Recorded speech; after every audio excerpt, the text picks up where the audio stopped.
Ladies and gentlemen, you're watching My Media Prime Television live from Douala, Cameroon. My name is Fon Quinter, welcoming you to the afternoon edition of Prime Flash. We begin the news in the southwest region, where inhabitants of Boya have decried an increasing rate of fallen electricity poles, as they say poses a threat on human lives and their daily activities. This scenario has become a daily routine in Boya, especially after heavy downpour. The situation has been blamed on poorly treated poles, and the electricity supply company still mounting wooden poles instead of cement poles.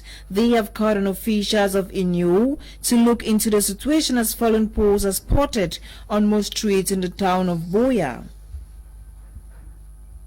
Now, at least two elements of the Muya 3rd District, a police post in Boya southwest region of Cameroon, are said to be undergoing treatment in hospital following an attack by suspected separatist fighters on the station Monday, June 14, 2021. The attack yesterday left the population of Muya indoors as suspected separatist fighters invaded the area.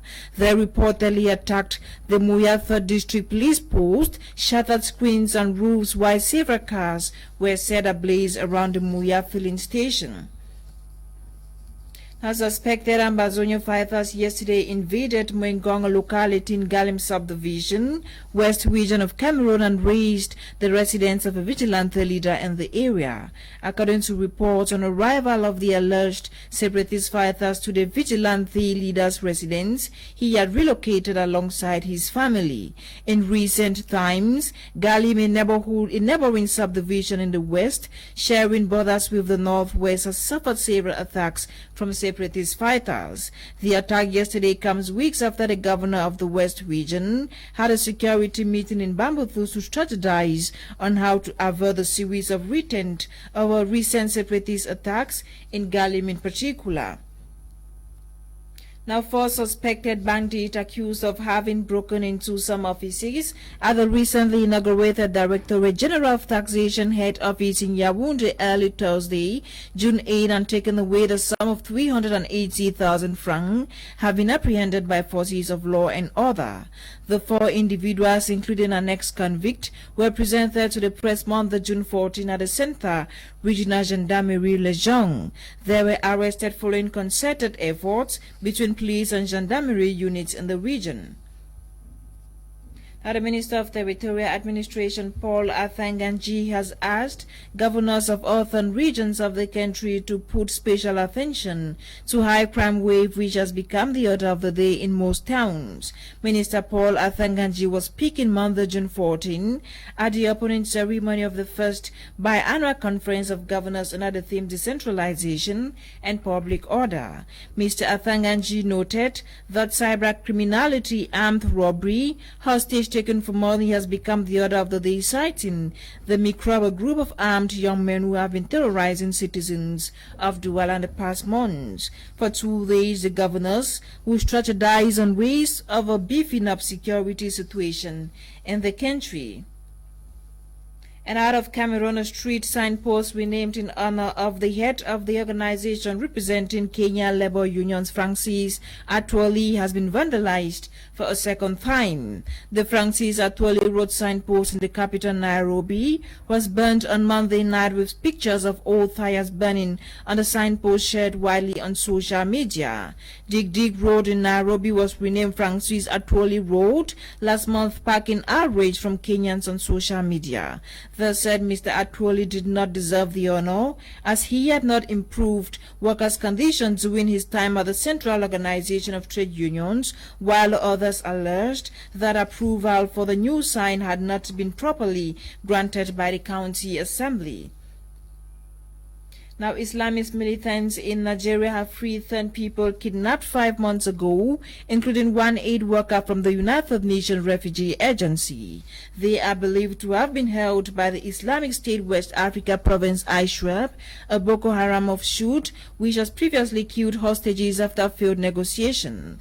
The victims are said to be undergoing medical checks and security debriefings in Maiduguri, the capital of northeastern Borno State, before they are allowed to join their families. The Islamist militants have been behind a deadly insurgency in the northeast that began in 2009. Now, all public offices in Uganda will be required to withdraw the old portrait and put up a new one issued following Yoweri Museveni's inauguration for a sixth term in May. A circular from the office of the president directed where the new portrait of President Museveni wearing a white shirt and hat would be placed. Mr. Museveni, 76-year-old, won the election in January, which his main rival Bobi Wine alleged was rigged, though Mr. Museveni, who first came to power on the back of armed uprising in 1986, said it was the fairest vote ever. Now, dozens of African migrants are feared dead after a boat carrying them reportedly capsized off Yemen's coast. A provincial official said a boat with between 160 and 200 people on board had overturned in the area.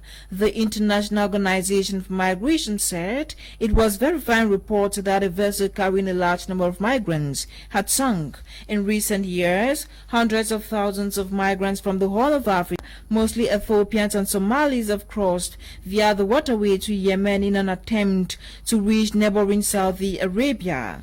Many of the smugglers' boats are overcrowded and unseaworthy, making the journey frightful and full of danger. In April, at least 44 migrants died after a boat operated by people smugglers capsized on its way from Yemen to Djibouti. And at least 15 army recruits have been killed in a suicide bomb attack at the military training camp in Somalia's capital, Mogadishu. Army officer Mohammed Adon said the bomber behind Tuesday's attack was disguised among recruits crowding up outside the General Degbo Gahan military camp before the explosion occurred.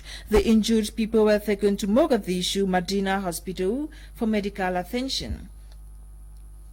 This concludes the 3:30 p.m. edition of Prime Flash on My Media Prime Television. These stories and more will be yours at exactly 6:30 p.m. with Genda Pelton Blanche. My name is Fon Quinter. Stay tuned to more programs on The African Eye, and we meet again tomorrow. God willing. Goodbye.